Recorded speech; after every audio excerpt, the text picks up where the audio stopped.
জোহার, আমি আহানা। কিছুদিন আগে জেনজিদের প্রোটেস্ট করার কারণ তোমরা সকলেই জেনে গেছো। এখন যেই টপিক নিয়ে সোশ্যাল মিডিয়াতে পোস্ট করা হচ্ছে সেটা রিজার্ভেশন। রিজার্ভেশন তোলার দাবিতে প্রোটেস্টের চেষ্টা করছে কয়েক সংখ্যক মানুষ। যারা পোস্ট করছে তাদের উদ্দেশ্যে বলি, তোমরা কি আদেও জানো এই রিজার্ভেশন করা হয়েছে বা কেন এই সুবিধা শুধুমাত্র আমরা এসটি ওবিসিরাই পাই? সেটা না গুগল করে সার্চ করে দেখবেন। আর যারা এই পোস্টগুলো করছো, আমার মনে হয় তাদের বিন্দুমাত্র আইডিয়াই নেই যে রিজার্ভেশন কেন আছে।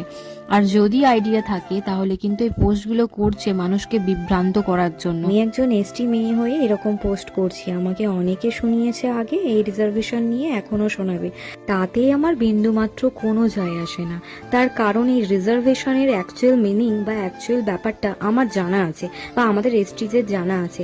একটা কথা তোমরা বলো তো, যারা রিজার্ভেশন নিয়ে এত প্রবলেমস ক্রিয়েট করছো, তারা এরকম পোস্ট করছো, তাদের কাছে আমার একটাই কোয়েশ্চেন, এখনো কি আমরা সমাজে সমানভাবে বসবাস করছি?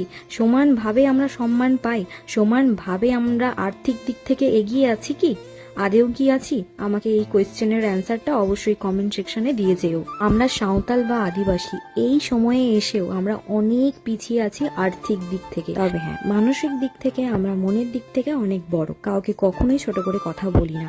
যেরকমটি তোমাদের কিছুজন মানুষ আছে যারা সবসময় আমাদের তুচ্ছ তাচ্ছিল্য করে কথা বলে, তারাই কিন্তু এই পোস্টগুলো করছে, তারাই কিন্তু এই রিজার্ভেশনের কথা বলছে। কারণ তখন কিন্তু তাদের মনে পড়ে না, যখন তুচ্ছ তাচ্ছিল্য করে তখন মনে পড়ে না এই সমান অধিকারের কথা। তখন কিন্তু তুচ্ছ তাচ্ছিল্য করতে আমাদের একটুও কিন্তু ওরা দ্বিধাবোধ করে না। আর এই মানুষগুলোই কিন্তু এখন রিজার্ভেশন নিয়ে প্রবলেমস ক্রিয়েট করছে আর বিভ্রান্ত সৃষ্টি করার চেষ্টা করছে সকলের মনে।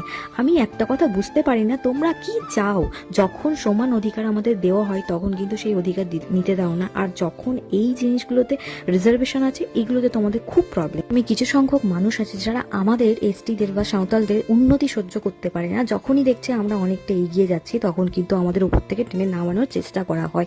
আমরা এসটিরা বা আদিবাসীরা এই রিজার্ভেশন নিয়েও কিন্তু আমরা প্রোটেস্ট করব, চলো করি। কিন্তু তার আগে তোমাদের একটা কাজ করতে হবে, যখন আমাদের সমানভাবে অধিকারের কথা আসবে সমানভাবে অধিকার দিও। কিন্তু না, আমরা অধিকার পাই না, আমাদের অধিকার ছিনিয়ে নিতে হয়।